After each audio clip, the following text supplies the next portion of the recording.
The first thing Eleanor Whitcomb noticed was not that the furniture was gone. It was the sound. Her house had never been silent like that. For 43 years, that little cream-colored house on Maple Lantern Road had held the small noises of a life carefully kept. The tick of the brass wall clock over the kitchen doorway.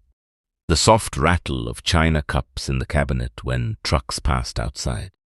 The faint creak in the third step where her late husband, Thomas, used to pause every morning before leaving for work. But on the afternoon Eleanor came home from the hospital, leaning on a metal cane with a blue discharge bracelet still loose around her wrist. The house made no sound at all. No clock, no dishes, no curtains moving in the window, no smell of lemon polish, coffee grounds, or lavender soap. Just an empty room, stripped down to pale rectangles on the walls where family photographs had hung. Her son Martin stood beside her with one hand in his coat pocket, as if he were waiting for a business meeting to end. He did not look ashamed. He looked relieved.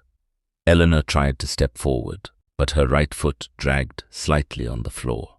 The stroke had stolen speed from her, and pride had forced her to learn patience. For 3 weeks in the hospital and 11 days in rehabilitation, she had practiced walking down a hallway, with a nurse counting softly beside her.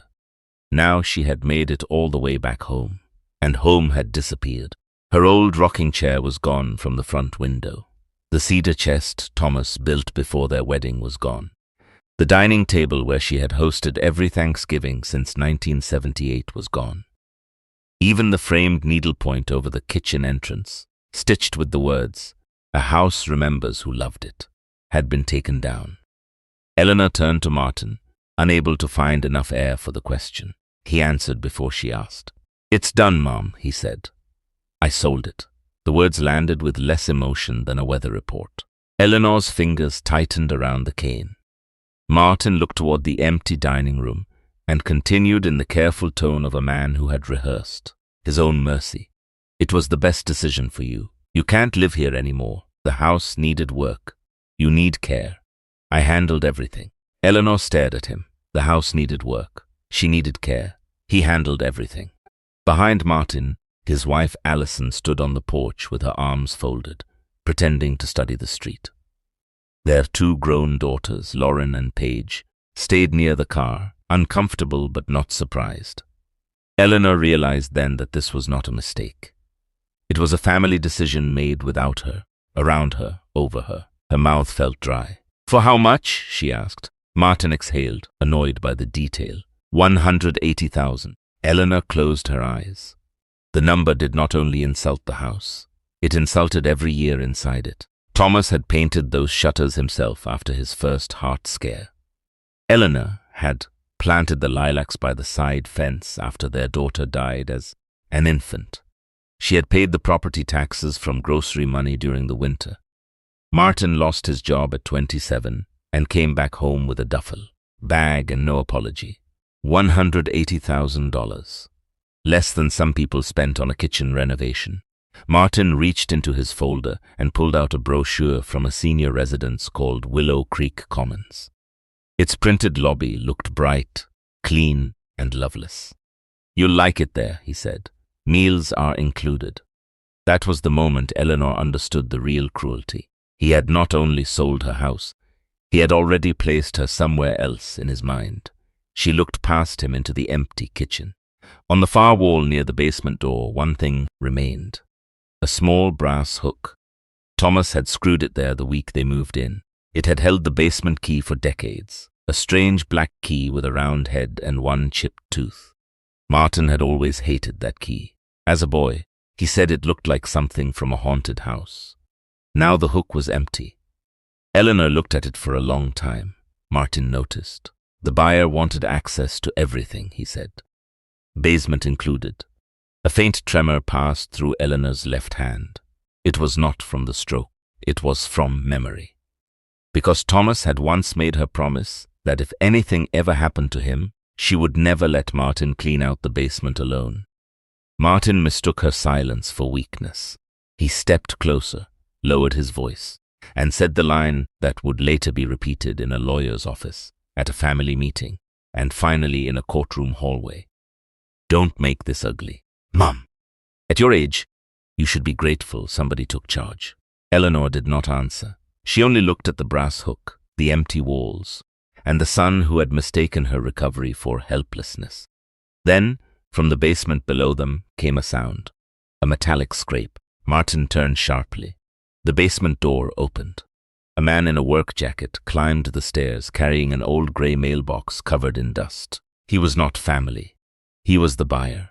And in his other hand was a yellowed envelope with Eleanor's name written across it in Thomas Whitcomb's unmistakable handwriting. The buyer's name was Samuel Price. He was 49, quiet, and built like a man who had spent more years fixing things than selling them. He had bought the house without knowing the family story. To him, it had been a modest property with good bones, old plumbing, and a basement full of things he had been told were abandoned. He planned to renovate it for his widowed sister, who needed a smaller place closer to town. That was what Martin had told him during the sale. A sad but ordinary story. Elderly mother, declining health, son with power of attorney, family moving forward. Samuel had believed it because most lies come wrapped in paperwork. The old mailbox changed that. It had been bolted behind a crooked shelf in the basement, half hidden by paint cans and a folded card table. The box looked as though it had once hung outside before being moved indoors. Its little red flag was rusted in the upright position, frozen like a warning no one had lowered. Samuel found it while measuring the foundation wall. At first he thought it was trash. Then he saw the lock. The keyhole was black with age, but the lock was intact. And beside the mailbox, taped under the shelf with brittle brown tape, was the basement key, the strange black key, with the round head and one chipped tooth. Samuel opened the box because the sale agreement had stated that all remaining contents belonged to him.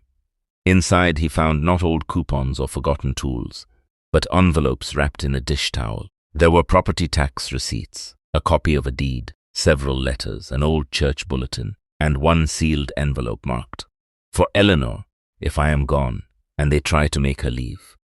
The handwriting made Eleanor's knees nearly give way. Thomas had been dead for 12 years. Martin stepped towards Samuel and reached for the envelope. Samuel did not hand it over. There was no drama in the gesture. He simply moved it behind his back. "I think she should see this first," Samuel said. Martin's face changed. For one quick second, his anger showed nakedly before he covered it with concern. "That's family property," he said. Samuel looked around the empty house. "Is it?" The question hung in the stripped-out room. Allison came in from the porch then, her heels clicking on the bare floor. She looked at the mailbox, then at Martin, and in that tiny pause, Eleanor saw something she had missed for years. Allison was not surprised that there were hidden papers. She was afraid of which papers had survived. Eleanor asked to sit down. There was no chair. That humiliation, more than the sale itself, almost broke her. She had owned 6 dining chairs with cane seats. She had a rocker, a piano bench, 2 porch chairs, and the small green stool Thomas had painted for Martin when he was 5. But in her own house, after a stroke, she had nowhere to sit. Samuel noticed before her family did. He hurried back to the porch, brought in a folding stool from his truck, opened it in the living room, and held it steady while Eleanor lowered herself onto it. That small kindness made her look away, not because she was embarrassed by Samuel, but because a stranger had remembered what her son forgot. Martin began explaining, and like many guilty people, he used too many words. He said the sale was legal. He said Eleanor had signed papers years ago giving him authority. He said the house was unsafe, the furnace unreliable, the stairs dangerous, the neighborhood declining. He said his mother had been confused even before the stroke. He said she had left burners on. He said bills were unpaid. He said he had carried the burden alone, while others judged from a distance. Some parts sounded plausible, because Martin knew how to build a lie out of crumbs of truth. Eleanor had left a burner on once after Thomas died. She had missed a water bill the winter she had pneumonia. The stairs did worry her after the stroke. And yes, Martin had handled certain errands over the years. But he had never carried her. That was the difference. Eleanor had carried him through evictions, unemployment, a failed business, and a marriage that began with more debt than love. She had never announced those things at family dinners. She had never told Lauren and Paige that their father once pawned Thomas's watch and then cried in her kitchen when he realized what he had done. She had protected his dignity so completely that he eventually mistook her silence for proof that he had never needed protection. Samuel asked, calmly, whether Eleanor had agreed to sell. Martin answered before she could. She doesn't remember everything clearly right now. Eleanor lifted her head. The room went still. Her voice was slower than before the stroke, but each word arrived with care. I remember my house. Martin's jaw tightened. Allison touched his sleeve, warning him to stay controlled. Lauren looked down. Paige watched her grandmother with wet eyes but said nothing. That silence would matter later. Eleanor took the envelope from Samuel. Her hands shook so badly that he offered to open it for her. She refused. It took nearly a full minute for her to slide one finger under the flap, but no one moved. Even Martin seemed trapped by the ceremony of it. Inside was a letter from Thomas. Not long, not dramatic. Thomas had never been a dramatic man. He had been a patient man, the kind who labeled paint cans and kept receipts in coffee tins. The letters, that if Eleanor was reading it, then someone had either forgotten or ignored what had been put in place. It said the house was never to be sold while Eleanor lived, unless Eleanor herself chose it, with full understanding and independent counsel. It said Martin could not sell it, mortgage it, transfer it, or use it as collateral.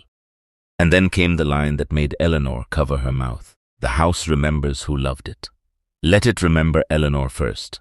The needlepoint phrase, the one taken from the wall, the one Thomas had said every time.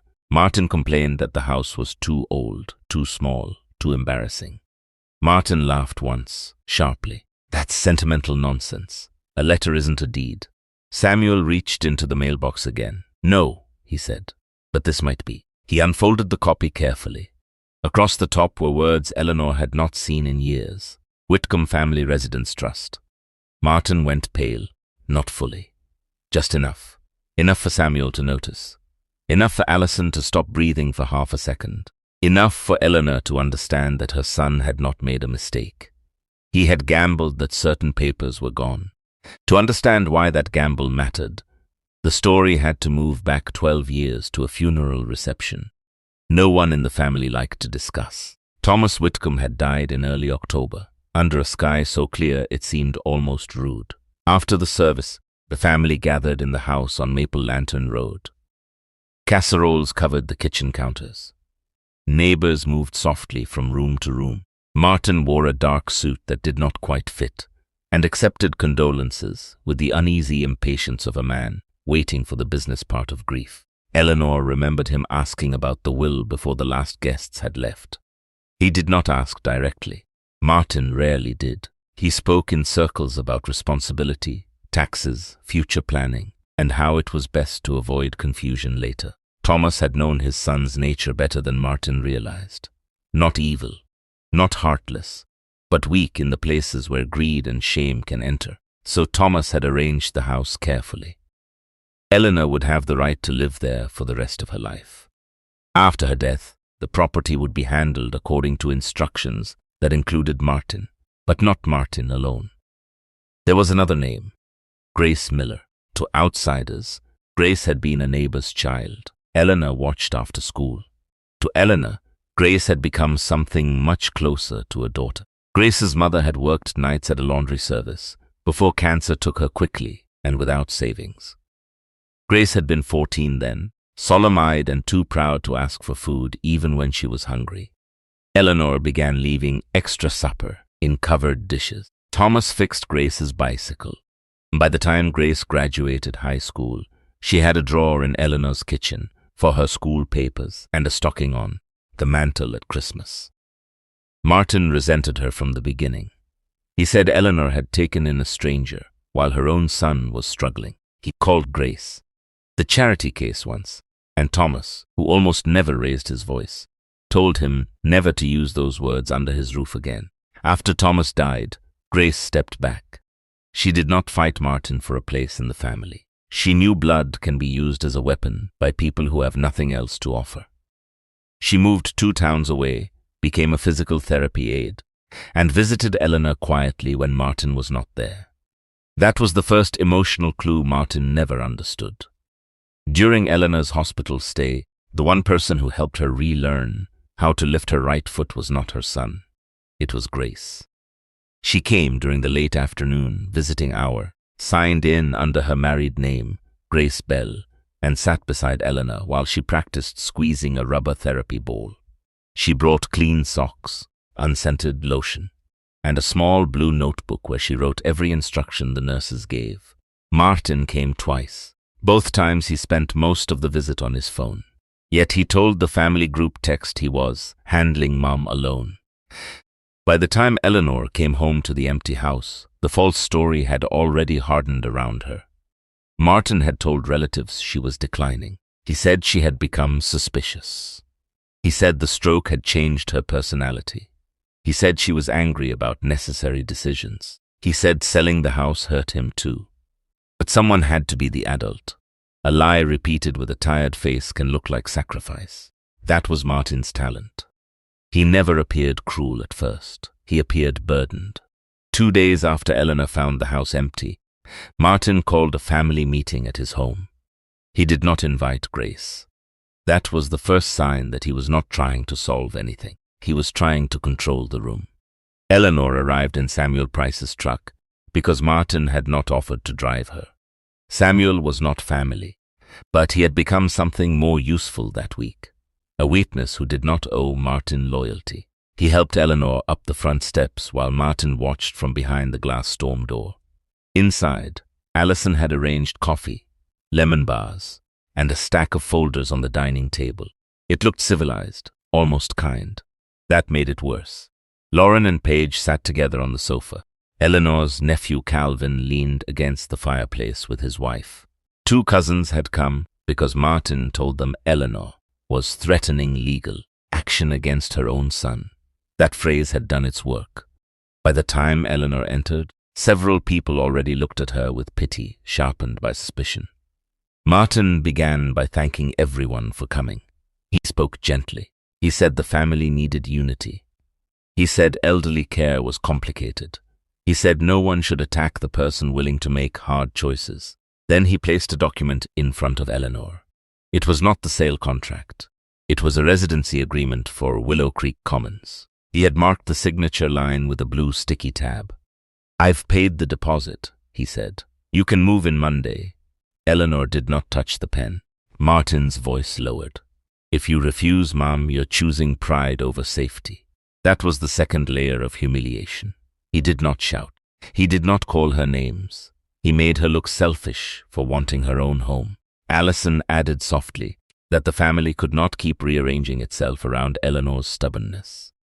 She said Martin had lost sleep, taken time off work, and absorbed emotional strain that no one appreciated. The cousins nodded. Lauren looked uneasy but still silent. Paige stared at the floor. Eleanor looked around the room and saw how thoroughly Martin had prepared them. He had not only sold her house, he had sold a version of her. Confused and grateful, unnaif, difficult, a burden. Then Martin opened the second folder. Inside were photographs of Eleanor's kitchen before the sale. A pan on the stove, a stack of mail, a laundry basket near the basement door. He presented them like evidence from a crime scene. "This is what I found," he said. "This is why I acted." Eleanor recognized the photos immediately, and that recognition nearly made her smile, though there was no happiness in it. The pan on the stove had not been forgotten. It was the old enamel pan she used to boil eggs every Sunday after church. The mail was not unpaid bills, but sympathy cards she had saved from Thomas's funeral and reread when the house felt too large. The laundry basket held folded towels for the neighbor next door, Mrs. Hensley, who had arthritis in both hands. Martin had photographed care and called it decay. He had photographed memory and called it confusion. He had photographed kindness and called it evidence. Eleanor explained, but her voice was slower now, and Martin used that against her. Each pause became proof of frailty. Each effort to remember a date became a reason to doubt the memory itself. Then he introduced the contradiction that would eventually ruin him.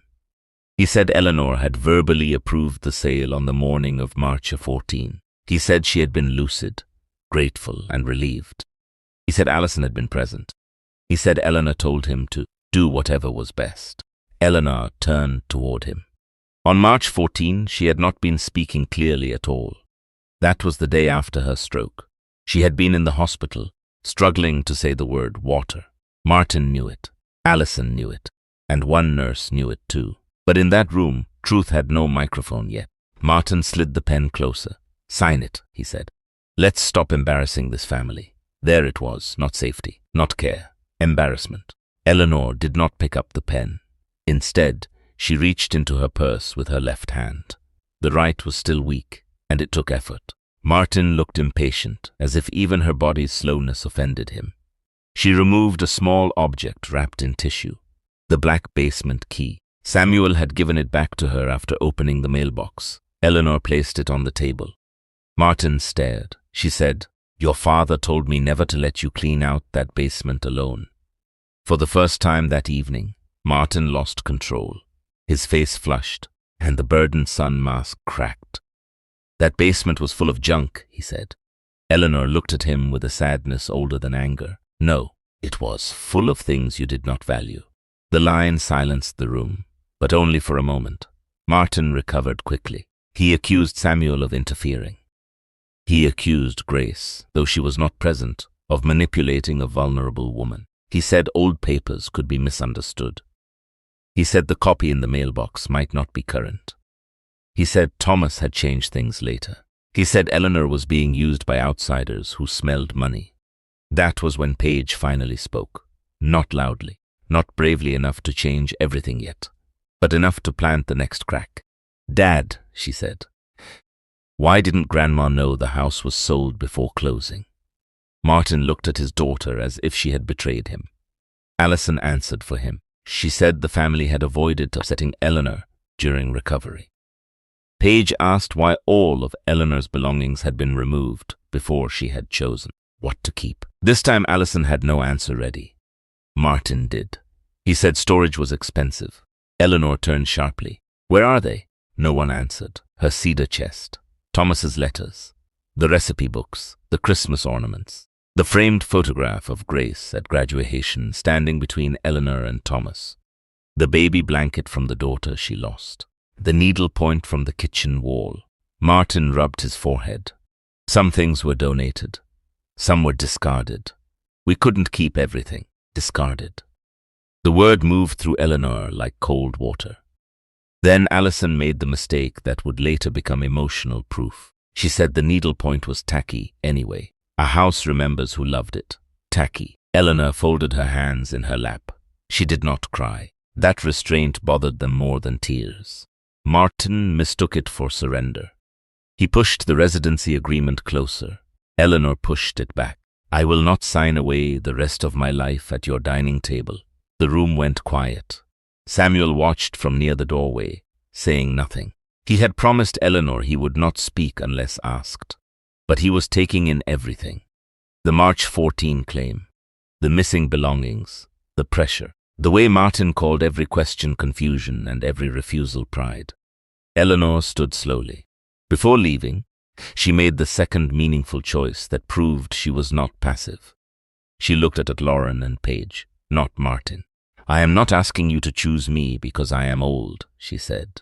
"I am asking you not to choose a lie because it is easier." Then she left with Samuel. Outside, the sky had turned the color of Piotr. Rain gathered at the edges of the street. Eleanor paused beside Samuel's truck and looked back at her son's house, where warm light filled the windows, and her own family remained inside, discussing what to do with her. Samuel expected her to ask for a lawyer. Instead, she asked for Grace. He drove her to a small duplex near the edge of town. Grace Bell opened the door in a sweatshirt, her hair pulled back, her eyes widening when she saw Eleanor standing in the rain. For a moment, neither woman spoke. Then Grace stepped forward and wrapped Eleanor carefully in both arms. Mindful of the weak side, as if she had been taught by love exactly where a person hurt. Eleanor whispered one sentence into her shoulder. He sold the house. Grace closed her eyes, not in surprise, in confirmation, because Grace had warned Thomas years earlier that Martin would try one day, and Thomas, it turned out, had believed her. The truth did not break open like a thunderclap. It came apart like old wallpaper, one damp strip at a time, revealing what had always been underneath. Grace still had copies. Not all of them. Not enough by themselves, but enough to prove that Thomas had been careful. In a fireproof pouch at the back of her linen closet, she kept 3 items Thomas had given her after his diagnosis turned serious. A notarized letter, a receipt from the attorney who drafted the trust, and a photograph of Thomas standing beside the basement mailbox, holding up the black key with a grim little smile. On the back of the photograph, Thomas had written, "If Martin says he never knew, ask him why he asked me to remove Grace." That sentence changed the shape of the story. Martin had not been ignorant of the trust. He had challenged it. Years earlier, after Thomas's first heart scare, Martin had discovered that Grace was named in the final property instructions. He erupted. He accused his parents of humiliating him by treating a neighbor girl like blood. He said Grace had played the long game. He said Eleanor loved being needed and Thomas was too sentimental to see it. Thomas refused to remove her, not because Grace wanted the house. She had never asked for it. But because Thomas feared that after he died, Martin would pressure Eleanor into signing away her security. Grace was included as a safeguard. Any sale after Thomas's death required Eleanor's independent consent and notice to Grace as secondary trustee. That was the hidden truth beneath the legal truth. Grace was not in the documents to take the house from Martin. She was there to keep Martin from taking it from Eleanor. The first crack came from the hospital. Grace requested Eleanor's records with proper authorization. The file did not reveal private drama. It revealed timing. On March 14, the day Martin claimed Eleanor, verbally approved the sale. A speech therapist had documented severe expressive difficulty. Eleanor could understand some instructions, but she could not reliably communicate consent for complex decisions. There was also a nursing note. Patient became tearful when son asked about house papers. Patient attempted to say Thomas Box repeatedly. Thomas Box, the old mailbox. A nurse named Rita Coleman remembered it. She had worked long enough to recognize when family members were loving and when they were hunting for signatures. Rita had seen Martin lean over Eleanor's bed with a folder. She had seen Allison standing near the curtain. She had heard Martin tell Eleanor that refusing would make everything harder. Rita had interrupted and told him no documents could be signed while Eleanor was under evaluation. Martin had smiled and put the folder away. The next day, according to the closing timeline Samuel later obtained, Martin submitted paperwork claiming authority under an old power of attorney. That was the second crack. The power of attorney existed, but it was limited. It allowed Martin to pay bills, arrange repairs, and handle certain medical logistics if Eleanor was incapacitated. It did not allow him to sell the residence protected by the trust. The third proof came from Mrs. Hensley, the neighbor with arthritic hands. She had watched a moving truck arrive while Eleanor was still in rehab. She had gone outside with her walker and asked Martin whether Eleanor knew her things were being taken. Martin had told her Eleanor had approved everything. Mrs. Hensley did not believe him. She saw 2 men carry out the cedar chest. She watched Allison set aside several boxes marked donate. She noticed Martin personally take 1 small metal file box and put it in his trunk. That detail mattered because Martin later claimed he had never found any trust documents in the house. The fourth proof came from an object so ordinary that Martin had missed it. Eleanor's recipe book. Grace found it in a thrift store donation bin behind a church charity shop 3 towns away. She recognized the blue gingham cover immediately. Inside were recipes written by Eleanor, Thomas's mother, and even Martin as a child when he had printed pancakes in uneven pencil. Tucked between the pages for lemon pound cake was a property tax receipt from 8 years earlier. On it, the payer line read, Eleanor Whitcomb, life tenant. Grace stood in the charity shop, holding the book like a rescued animal. That receipt did not win the case alone, but it proved something Martin had denied. The family had continued treating Eleanor as the protected resident long after Thomas died. The final irreversible truth came from Samuel's closing packet. Samuel had begun to suspect that he too had been used. He had paid $180. 20 in good faith, but every day the house felt less like a purchase and more like a scene he had wandered into before the damage was finished. He reviewed every page. The signature authorizing sale did not belong to Eleanor. It belonged to Martin, signing as attorney in fact. But attached to the paperwork was a statement declaring there were no trust restrictions, no life estate, and no third-party consent requirements. That statement had Martin's signature, not a misunderstanding, not pressure, not family confusion, a written declaration. Samuel brought the packet to the attorney whose name appeared on Thomas's old receipt. The attorney was semi-retired now, a careful woman named Marjorie Bellwether. She remembered Thomas Whitcomb because he had asked more questions than most clients and worried less about tax advantage than about human weakness. When Marjorie saw the mailbox documents, her expression did not change much. Experienced lawyers often learn not to react until the paper finishes speaking. But when she saw Martin's declaration, she removed her glasses. That, she said, is not a family disagreement. Eleanor sat beside Grace in Marjorie's office, hands folded over her purse. Samuel sat across from them, guilty though he had done nothing knowingly wrong. Paige had come to after calling her grandmother the night before in tears. Paige confessed that she had helped Allison pack boxes because she believed Eleanor had already agreed. But she also admitted something else. The night before closing, she heard Martin and Allison arguing in the garage. Allison said they should wait until Eleanor was discharged. Martin said if they waited, Grace would crawl out of whatever hole she was in and ruin it. That was the dialogue clue finally paying off. Martin had known Grace mattered. He had no notice to Grace would stop the sale. He had moved before Eleanor came home because speed was his only chance. Marjorie prepared a meeting. Not a courtroom scene. Not yet. A demand conference. Martin arrived with Allison and a lawyer who looked confident until Marjorie began laying the documents on the table. The old trust copy, the hospital timeline, the nursing note, the neighbor statement, the tax receipt, the closing declaration, the photograph with Thomas's writing on the back. Each paper narrowed Martin's world. At first he denied. He said the trust had been revoked. Marjorie asked for proof. He said Eleanor had always intended him to have the house. Marjorie asked why Thomas named Grace as notice trustee. He said Grace manipulated Thomas. Grace did not defend herself. She only placed the therapy notebook on the table, the one she had used in the hospital. Every page recorded Eleanor's exercises, medications, meal preferences, and progress. Then Grace said the only direct line she needed. I never wanted her house. I wanted her to have one. Martin looked at the notebook and then at his mother. For a flicker of a second, shame almost found him. But pride blocked the door. He turned on Eleanor instead. He said she had always chosen Grace. He said she had made him feel like a guest in his own family. He said Thomas respected a stranger more than his son. He said every mistake he made was remembered, while every sacrifice he made was ignored. The room listened.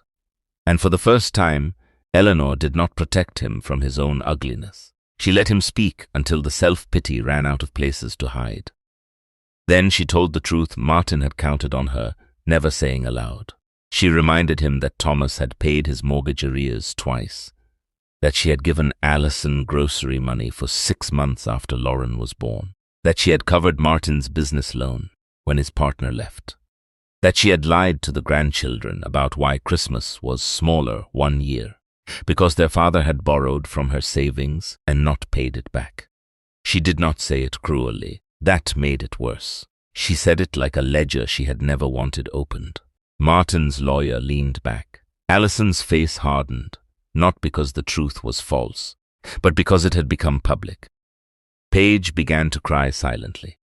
Lauren stared at her father as if seeing him through a cleaned window. Martin's voice dropped. "You made me look small." Eleanor looked at him for a long time. "No, Martin," she said. "I made you look loved. You mistook that for being owed." That line ended the meeting. Not legally, emotionally. Marjorie explained the consequences. The sale could be challenged. Martin's declaration exposed him to serious civil liability and possible criminal referral. Samuel could be made whole through restitution or reversal, depending on the court's handling. Eleanor had the right to seek return of the property, damages for disposed belongings, and an injunction preventing Martin from accessing her affairs. Martin finally understood that this was not a family argument he could win by sounding tired. The paper was tired of him. The house was tired of him. Even his daughters were tired of the story he had made them live inside. But the final blow did not come from the lawyer. It came from the old mailbox. Marjorie opened the last envelope, the one Eleanor had not read fully, because grief had stopped her halfway. There was a second page from Thomas. It was addressed to Martin. Thomas had written that he loved his son, but love did not require blindness. He wrote that Martin had always confused rescue with permission. He wrote that Eleanor's softness was not weakness, and any man who used her illness to take her home would not be proving he was strong. He would only be proving why the trust had been necessary. Then came the sentence that made Martin look away. "If you are reading this because you tried it anyway, then the house has done its last duty as a father's warning." For once, Martin had no answer. The house did not return to Eleanor overnight. Real consequences rarely move at the pace of emotion. There were filings, letters, negotiations, appraisals, and hard conversations. Samuel offered to unwind the sale as soon as the legal path allowed it. He could have fought. He could have claimed he was innocent, which he was. But Samuel had seen Eleanor standing in her empty living room with no chair to sit in. And some images become moral instructions. Martin was forced to place the sale proceeds in escrow. His accounts were reviewed. The senior residence deposit was cancelled. His access to Eleanor's finances was terminated. Marjorie arranged new protections so no one could move money, property, or medical decisions around Eleanor without independent oversight. But Eleanor did something no one expected. She did not demand that Martin be dragged through every possible punishment immediately. Not because she forgave him cheaply. She did not. Forgiveness, she believed, was not a coupon guilty people handed to themselves. She simply refused to let her final years become a courtroom built around Martin. She wanted her house restored. She wanted Samuel repaid properly. She wanted her belongings recovered where possible. She wanted Martin removed from authority. She wanted the truth written down where no family whisper could undo it. Beyond that, she wanted peace. That choice angered Grace at first. Grace had seen too much. She wanted Martin to feel the full weight of every box he threw away. Eleanor understood. But she also knew something Grace did not. Martin had always been most afraid of being exposed as dependent. The legal consequences would hurt him. The money would hurt him. But the deepest consequence was that his daughters now knew the difference between his sacrifice and his performance. Lauren visited Eleanor 1 week later. She brought back 3 boxes from Allison's garage. Inside were dishes, 2 photo albums, Thomas's fishing cap, and the brass wall clock from the kitchen. Lauren stood on Eleanor's temporary apartment doorstep and cried before she could speak. She said she was sorry for believing her father too easily. Eleanor did not make her beg. She invited her in and showed her how to wrap the china properly in newspaper. That was Eleanor's way, not weakness. Continuity. Paige came the next day with the needlepoint. A house remembers who loved it.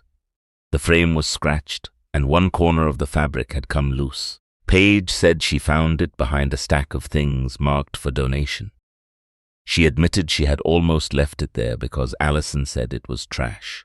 Eleanor held the needlepoint in her lap. Her thumb moved over the stitched letters. Then she handed it to Paige. "Learn how to mend it," she said. "Some things should not be replaced just because they are damaged." Paige understood that her grandmother was not only talking about fabric. Allison never apologized. She sent one text that said mistakes had been made during a stressful time. Eleanor deleted it. Martin came once. He arrived late in the afternoon when the sun was low and the temporary apartment smelled of tea and furniture polish. Grace was there, helping Eleanor sort recovered papers. Samuel had stopped by with an update from the contractor, who had paused all work on the house. Martin looked older, not ruined, not transformed into a saint, just smaller without his false story around him. He said he wanted to talk privately. Eleanor said anything worth saying could be said in front of Grace. That hurt him, and she let it. He did not offer a full confession. People like Martin rarely surrender the whole lie at once. He said he had panicked. He said debts were worse than he admitted. He said he thought he could replace the money later. He said Willow Creek was not terrible. He said he had convinced himself the house was going to become a burden anyway. Then he said the sentence Eleanor had been waiting to hear, though she no longer needed it. I knew you wouldn't agree. That was the confession beneath every excuse. Eleanor nodded, not triumphantly, sadly. Martin began to cry then, but Eleanor had learned not every tear is repentance. Some tears are grief for being caught. Some are grief for losing control. Some are grief for finally seeing oneself without flattering light. She did not comfort him immediately. That was new. For years, Martin's distress had been a bell she answered. This time she let it ring. Finally, she said, "You may become better after this. I hope you do. But you will not become better by being rescued from the truth again." Martin asked whether she hated him. Eleanor's answer was quiet. No, but I will not let you use my love as a key anymore. That was the last direct line she gave him that day. In the weeks that followed, the legal process settled into a resolution that preserved dignity without pretending harm had not been done. Samuel was reimbursed and later helped oversee repairs as a contractor rather than owner. Martin entered a repayment agreement and faced formal investigation for the false declaration, though Eleanor chose not to make public spectacle her goal. Allison separated from the case emotionally before she separated from Martin physically, but the marriage did not remain untouched. Lies built for money often reveal other cracks. Grace was named Eleanor's primary support contact, not because she replaced Martin, because she had already been doing the work love requires. When Eleanor finally returned to Maple Lantern Road, the house was not the same. Some things were gone forever. The cedar chest had disappeared into a resale chain and was never found. Several boxes of letters were missing. The green stool Thomas painted for young Martin came back with one leg cracked. The dining table was recovered from a storage unit, scratched deeply across the top. Eleanor chose not to refinish it. She said scars that told the truth were better than polish that lied. On the first Sunday back, Grace, Lauren, Paige, Samuel, Mrs. Hensley, and Nurse Rita gathered for supper. It was not a grand meal.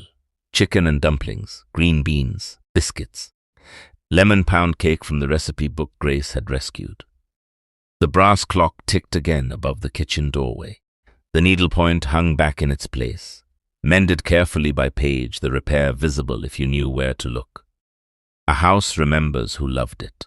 Before they ate, Eleanor asked Samuel to bring up the old mailbox. He had cleaned it, but not repainted it. The grey metal still showed scratches and rust at the corners. He mounted it on the basement wall, exactly where Thomas had hidden it. But this time it was not concealed behind shelves. It was visible, a warning and a promise. Inside, Eleanor placed copies of the restored legal documents, Thomas's letter, the hospital note, the tax receipt, and one new page written in her own careful hand. It said that a home is not protected by locks alone. It is protected by people willing to tell the truth before it is too late.